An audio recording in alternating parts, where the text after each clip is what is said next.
E hoje nós vamos estar falando sobre esse intrigante assunto chamado cultura do cancelamento, né? Durante um momento eu cheguei a pensar que poderíamos utilizar o termo equivalente cancelamento virtual, mas pelo incrível que pareça, no decorrer da nossa reflexão, nós vamos entender que a palavra cancelamento virtual, ela não abarca a complexidade que esse tema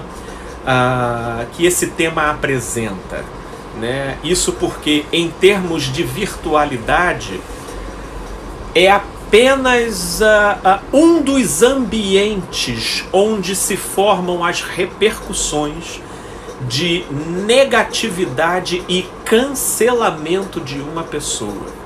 Isso porque as implicações e as repercussões podem em muito extrapolar o campo virtual, né?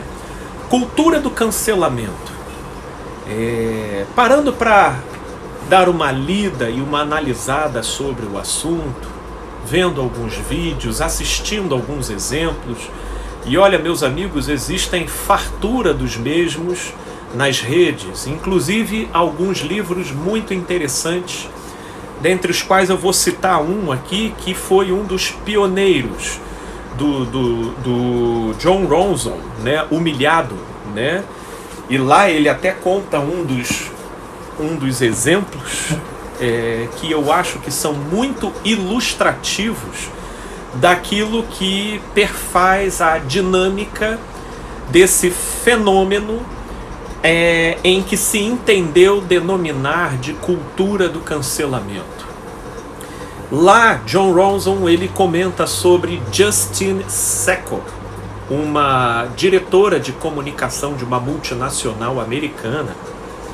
E essa mulher, em 2014, ela vai fazer uma viagem para a África do Sul.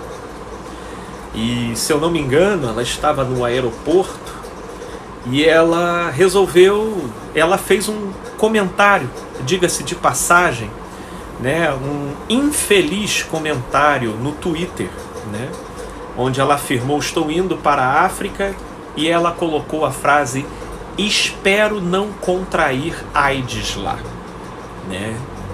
Enfim, foi o tempo de ela pegar o avião, fazer a viagem e descer na África, e a vida dela nas redes já tinha virado de cabeça para baixo. O rebuliço, os comentários, eles se disseminaram e proliferaram de uma tal forma que ela virou uma verdadeira causa quase mundial, ao ponto de familiares de Justine ligarem para ela, uma tia dela, culpando-a por ela ter sido responsável por manchar o nome da família. Manchar o nome da família. E nas redes, não só no Twitter, como em todas as demais redes sociais dela, ofensas, piadas de toda sorte e natureza. Por enquanto, estamos no campo virtual, mas não poderíamos chamar de cancelamento virtual, porque as implicações, elas não terminam aí, elas extravasam esse campo. Não precisaria dizer que ela foi demitida, não precisaria dizer que a vida dela virou de cabeça para baixo, e ela virou da noite para o dia uma persona non grata, onde quer que ela fosse ou fosse reconhecida. Houve um colunista do New York Times, que inclusive faz acréscimos interessantes acerca desse fenômeno, de que você não precisa ser uma pessoa pública necessariamente para você ter o seu nome pichado ou você incorrer no perigo do das mazelas e dos tentáculos, né, da cultura do cancelamento. Basta você ter sido filmado, clandestinamente gravado. Por que eu digo clandestinamente? Basta você ter sido filmado e gravado até mesmo sem o seu consentimento, com você em público, com você dentro de um enquadramento onde talvez o contexto pudesse estabelecer um critério de coerência com aquela sua reação, mas aquela sua reação recortada daquele respectivo contexto e lançada nas redes sociais acaba ganhando uma conotação totalmente diferente, ainda que essa diferença seja da interpretação literal da coisa ou seja até da intensidade da coisa. E essa deformação no modo como a coisa se desdobra quando cai na boca do público, basta que aquilo toque num determinado nervo de um assunto que incomoda e que mobiliza a raiva e o ódio coletivo, que literalmente, né, hoje existem muitas histórias de pessoas famosas. Eu creio que não vai caber aqui a gente citar todas. Para dizer a verdade, talvez nem eu saberia dizer todos os que passaram e alguns estão passando por isso, mas que perderam patrocínio, perderam o seu campo de trabalho, perderam o seu lugar público diante da sociedade, perderam os seus empregos. Isso porque fica comprovado, e por diversos exemplos, que nem o anonimato priva a pessoa de vivenciar esse tipo de fenômeno. Portanto, subjaz aqui um peso e uma responsabilidade, porque, voltando para o colunista do New York Times, o conteúdo daquilo que pode ser utilizado para o que talvez um equivalente da cultura do cancelamento seja, comece por uma espécie de linchamento virtual,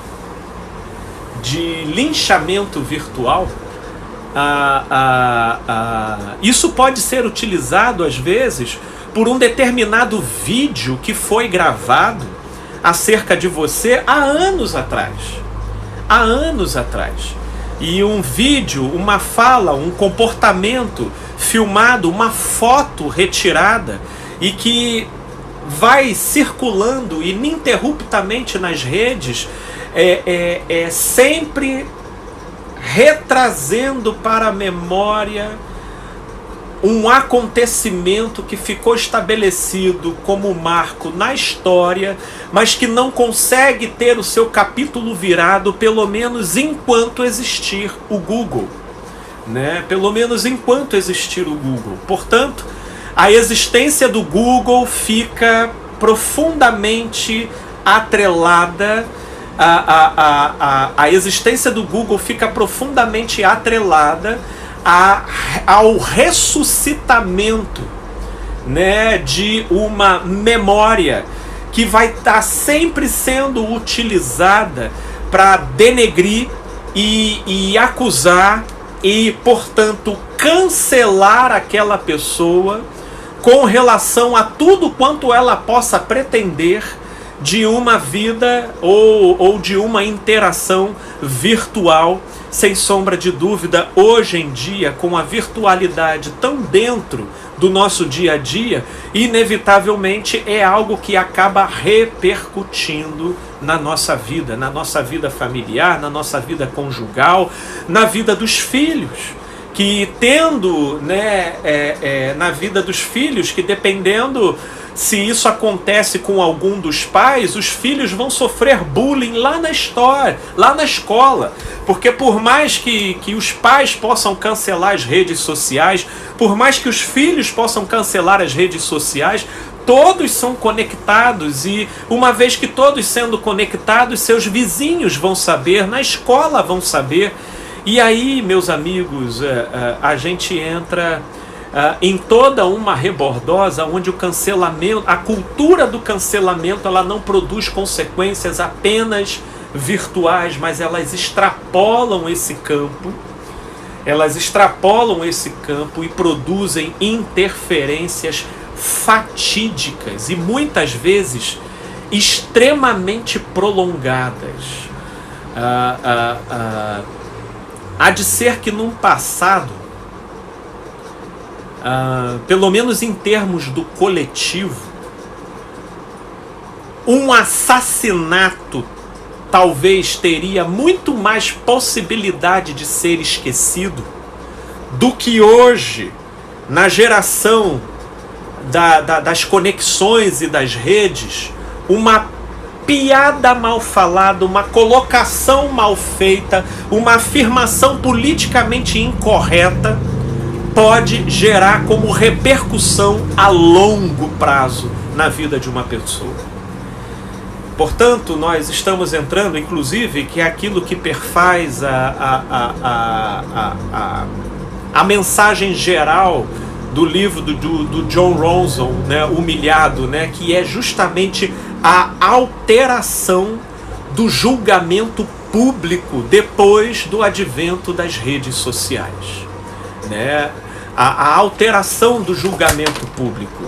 E isso, sem sombra de dúvida, traz peso, né? Traz peso e responsabilidade, né? Que inclusive é um tema importante para serem conversados com jovenzinhos, com adolescentes, principalmente aqueles que andam produzindo muito conteúdo dentro das redes. É preciso entrar com consciência nesse mundo, porque há, vamos dizer, quase 3.000 anos atrás, foi promulgado a lei mosaica, onde havia autorização para apedrejamento público de pessoas que cometessem a violação de determinadas diretrizes. Ora, já temos aí um pouco mais de 200 anos, em alguns locais talvez até menos do que isso, onde esse tipo de sentença fora proibida. Inclusive hoje no mundo, possivelmente existem alguns países que trabalhem com isso de maneira circunscritas, ou comunidades que venham a permitir ainda esse tipo de comportamento. Todavia, no geral, no mundo, graças ao bom Deus, de maneira concreta e objetiva, o apedrejamento já foi abolido como forma de punição. Mas o seu equivalente virtual, ele caminha completamente legitimado nas interações nas redes sociais. Inclusive, o início, né, o nascedouro da cultura do cancelamento virtual, ele começa de uma iniciativa, diga-se de passagem, positiva, muito boa. Ele começa do propósito de determinados movimentos de minoria tentando ganhar voz.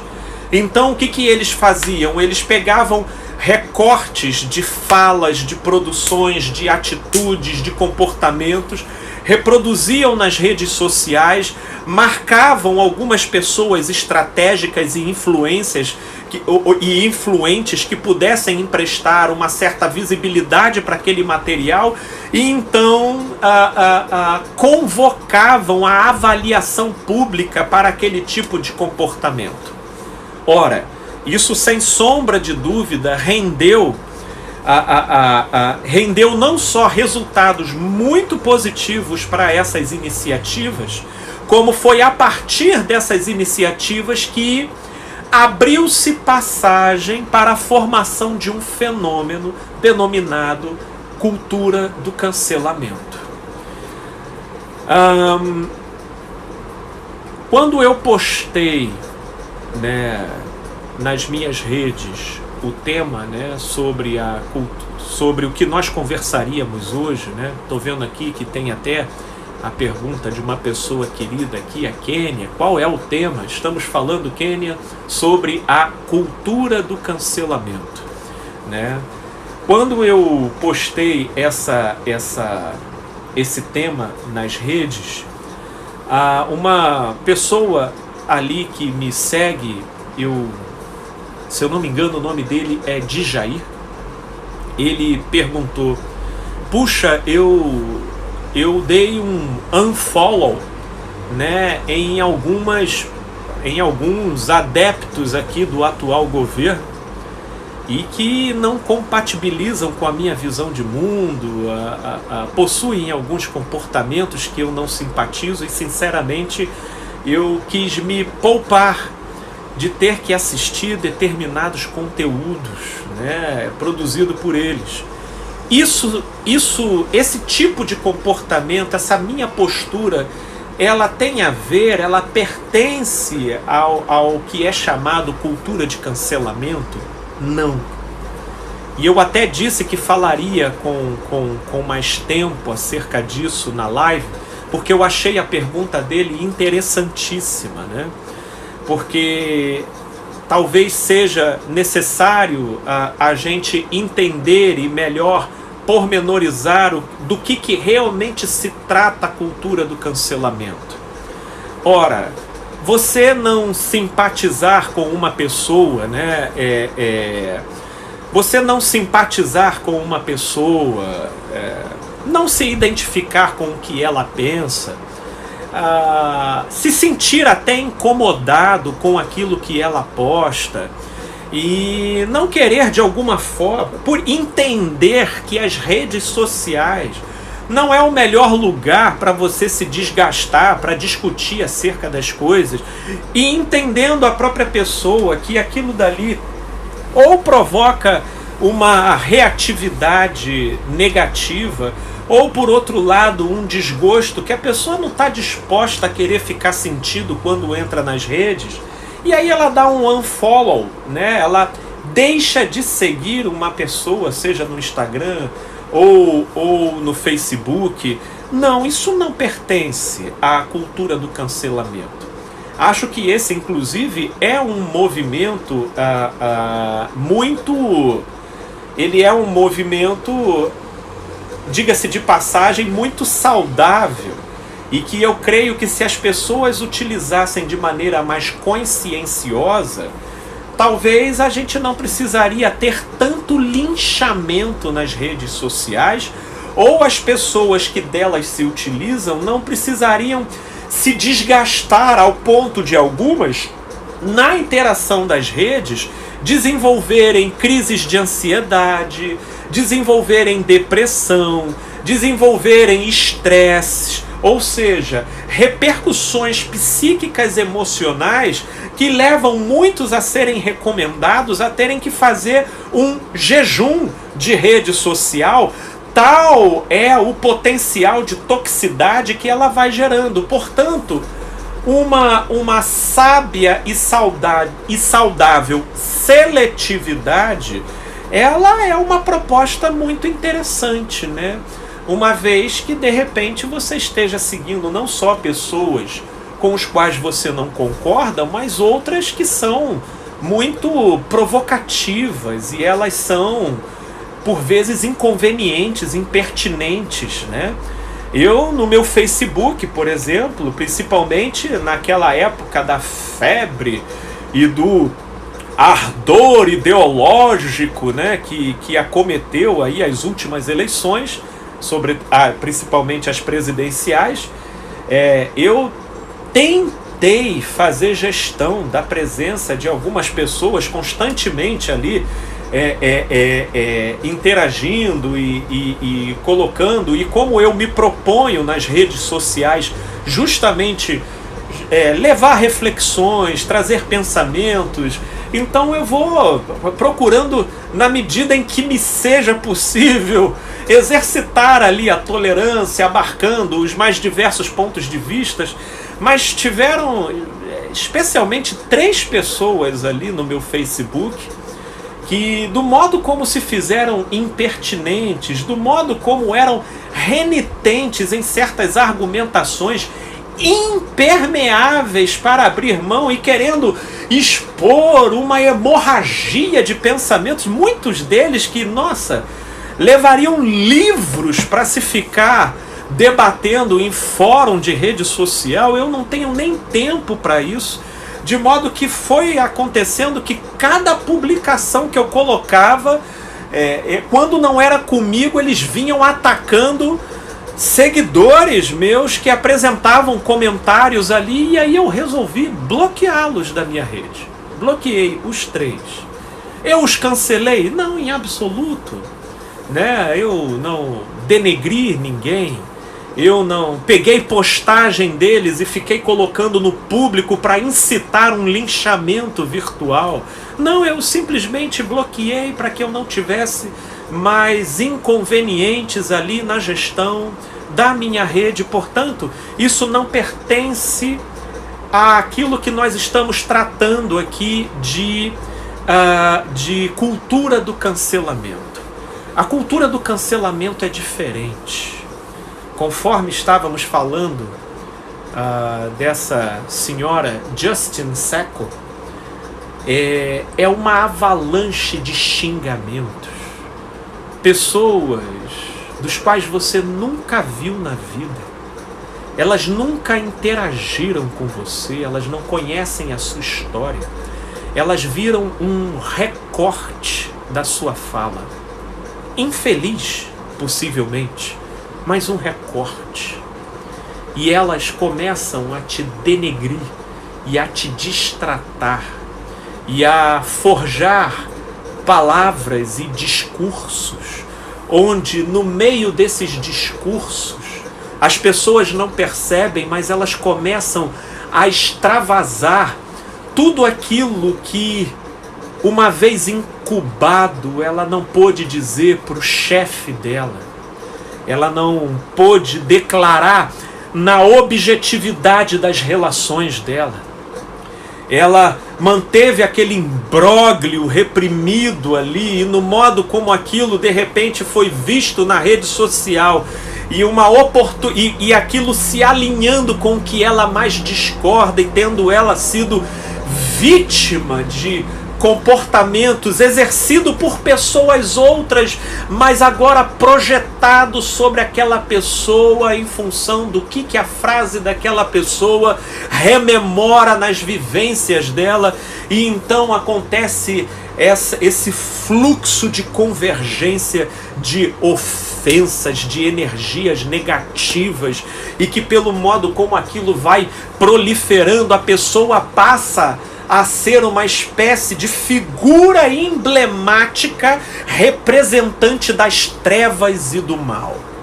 Ora, que empresa que vai querer ficar com um funcionário que tenha ganhado uma representação pública dessa natureza? Que família vai se sentir à vontade? Que amigos permanecerão como tais depois de uma repercussão dessa natureza? Acaba que só gente muito próxima, e que possivelmente teve oportunidade de conhecer a sua alma, de conhecer você, e de saber que você, apesar dos defeitos, é mais do que aquela fala, de repente ainda vai caminhar junto, vai comprar o barulho. Mas na fase inicial, principalmente ainda na febre da coisa, você é reconhecido em supermercados, você é reconhecido em farmácias, e aí começa toda uma pressão. Isso sim é algo da ordem de um cancelamento. A pessoa, ela é cancelada. E esses cancelamentos vão provocando diversas repercussões: cancelamento de relações, cancelamento de amizades, cancelamento de relacionamentos, cancelamento de empregos, né? E isso vai enveredando a pessoa por um corredor tão obscuro, em função de uma palavra, de uma declaração, de uma colocação mal feita, e que, repito, não está nem atrelado ao fato da pessoa ser famosa, né? Ela pode ser um anônimo, ela pode nunca ter passado na mídia, ou ter tido alguma representação relevante no coletivo. Basta apenas que a sua atitude seja colocada nas redes e aquilo ganhe amplitude, visibilidade, para que a vida daquela pessoa seja cancelada num âmbito extremamente amplo da vida dela. Portanto, meus amigos, nós estamos numa época onde o ódio ele permanece, mas ele sofreu metamorfoses. Ele sofreu metamorfoses. Nós estamos numa geração que defende os cachorrinhos, que defende os gatinhos, que defende a natureza e que diz se colocar de maneira contundente nas redes sociais em defesa dos bons costumes, em defesa da ética, em defesa da moral, em defesa da vida, ou seja, em defesa das mais nobres razões e justificativas. Porém, elas, por outro lado, se permitem simplesmente avacalharem, denegrirem, se alimentarem dentro de si uma perversa alegria de ver a pessoa sendo desossada, né, esquartejada, violada em público, sendo ali esmigalhada por comentários extremamente ofensivos, né, que aparentemente, quando ela lança lá uns xingamentos e uns comentários, ela pressupõe que isso foi só um comentário, de que isso nem de longe representa um apedrejamento, que isso nem de longe representa um assassinato. Mas quem disse que apedrejamento e assassinato ocorrem apenas com esse corpo? Existem muitos tipos de morte, existem muitos tipos de assassinato. A cultura do cancelamento é um deles. E isso tem sido, não só tem incorrido, inclusive especialistas, né, eles estão se desdobrando na direção de começarem a desenvolver parâmetros e protocolos para definir um comportamento ético recomendável nas redes sociais, a título de evitar que as pessoas produzam materiais equivocados e sem querer e que possam ser computados contra elas, em referência a produzir em referência a sucumbir à cultura do cancelamento, né? Olha, eu lembro, não faz muito tempo, isso possivelmente tem uns 4, 5 anos atrás, eu não vou lembrar o nome daquela moça, mas foi uma moça que foi vítima de um boato de WhatsApp, onde uma determinada cidade estava ali cultivando entre os grupos daquela cidade um temor, né, de que havia uma mulher que estava capturando e raptando crianças para submetê-las a sacrifícios ocultistas. E num dado momento, uma senhora, não sei por que razão, cismou com essa moça que, diga-se de passagem, tinha problemas psiquiátricos, por isso não soube responder adequadamente à acusação e à pressão que ela recebeu. E a partir do alvoroço criado por essa senhora, acusando essa moça de que ela era a tal bruxa que estava promovendo o rapto de crianças, não demorou para que as pessoas começassem a se mobilizar e aquela mulher foi sistematicamente espancada até a morte. E vídeos gravaram isso. Foi uma coisa trágica. Isso é a cultura do cancelamento. Essa, inclusive, assumiu contornos extremamente objetivos, né, do cancelamento da vida e das pessoas se vendo empoderadas e encorajadas por um coletivo onde todas as amarguras e as frustrações começaram a ser projetadas como raiva sobre aquela moça, como sendo a suposta responsável por todos os males daquela comunidade. Porque na cultura do cancelamento o que acontece é isso. É uma interação de projeção, onde uma pessoa que a gente nunca viu na vida, por vezes, distrai da gente um ódio tão obcecado que leva a gente a se tornar ativista do cancelamento daquela pessoa.